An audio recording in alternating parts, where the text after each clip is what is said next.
All right. Next piece on staff meeting here, I want to talk a little about some of our crisis response.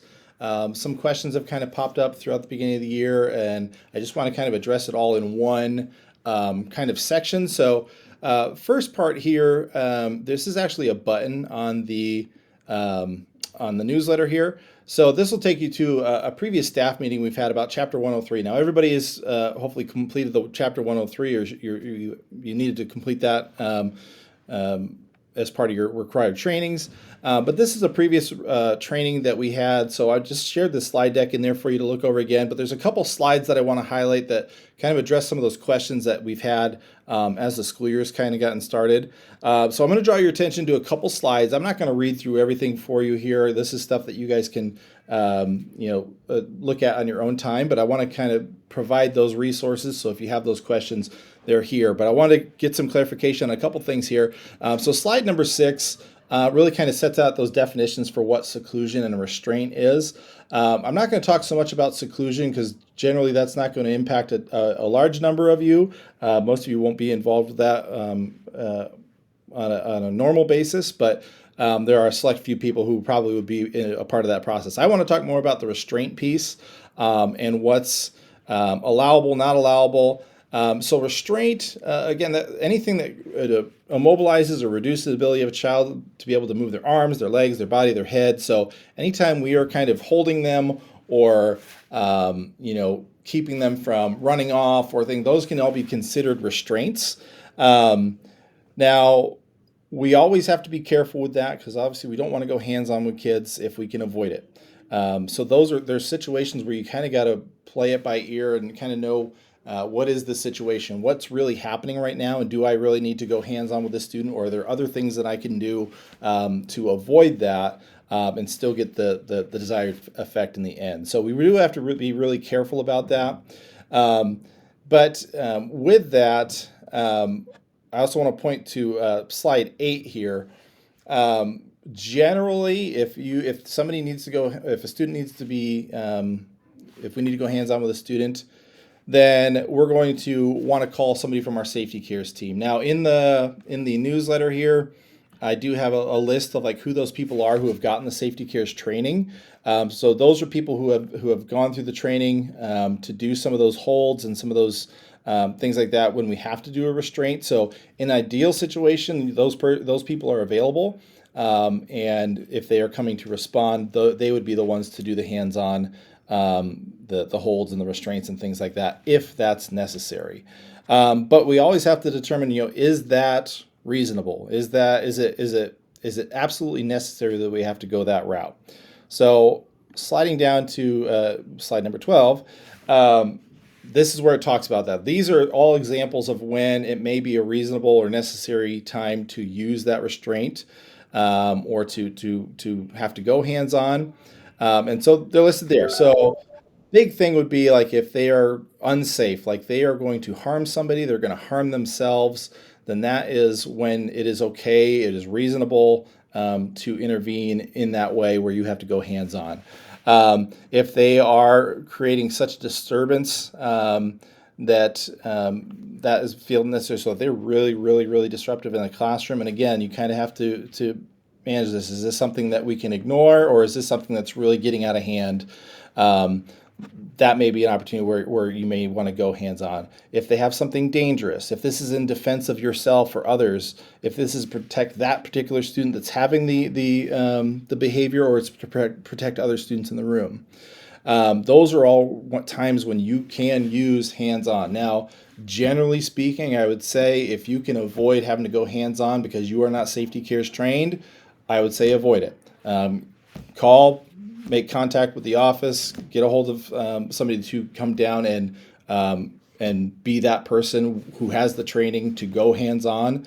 But there are going to be times when things happen and the behavior just springs up out of nowhere, and you got to be considering whether that is a time that it is reasonable for you to use that hands-on restraint. So those are some examples of when you will want to potentially go hands-on. But I will restate it again. If it's avoidable, try to avoid it. If you see somebody starting to go over the edge with their behavior, as a proactive, by all means call for that support ahead of time, just as a precaution too. So we always just have to be super careful with that. I'm going to continue on down to slides 13 and 14.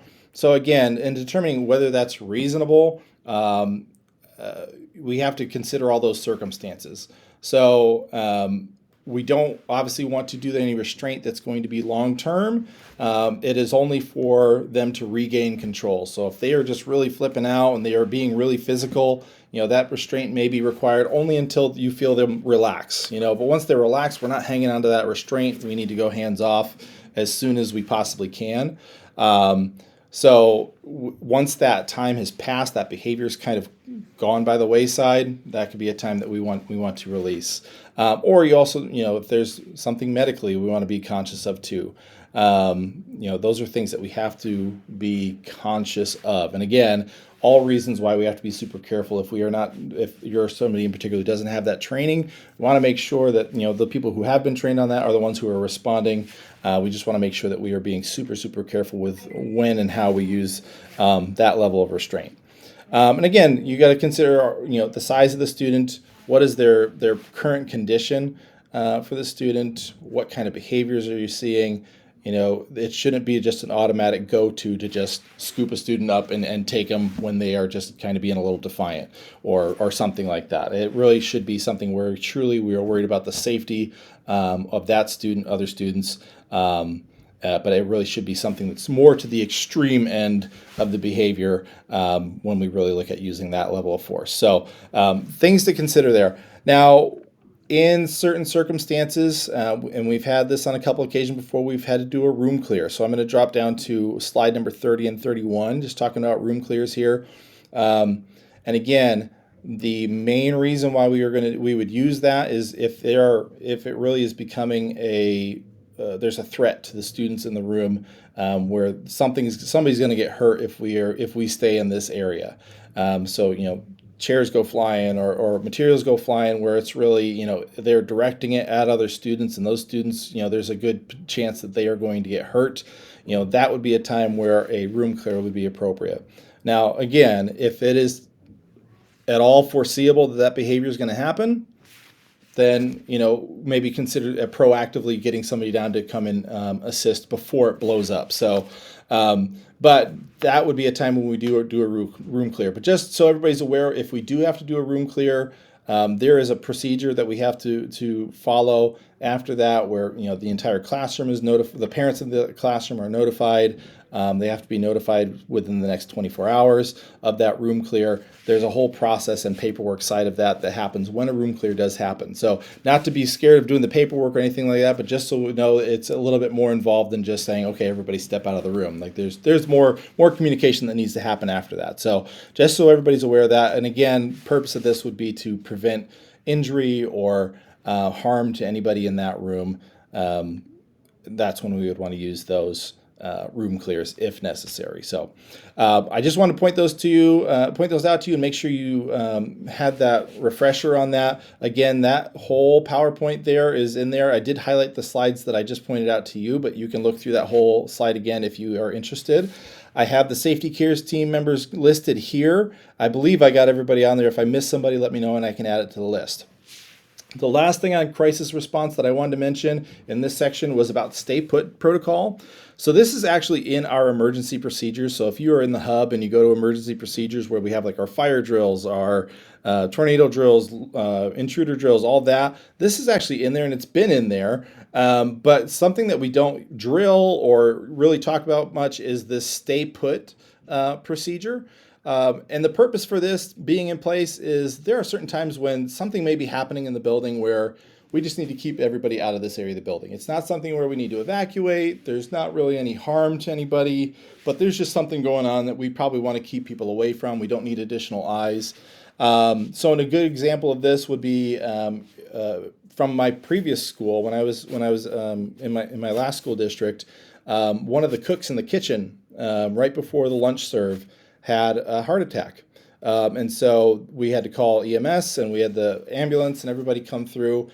And the way that the kitchen was situated, like the students had to walk by the kitchen to enter the the eating area, the gym, the cafeteria area. And so obviously we don't want them to be in full view of what's going on there. It's kind of a scary moment, so we don't want to expose students to that. So we just put a stay put on that particular area of the building. We kind of rerouted them through a different part of the building, and continued the serve in a different part. We just we just had to adjust for the moment, but that would be an example of when you would use that stay put to kind of close off a certain area of the building. So kind of reflecting on something this year, we had that moment with the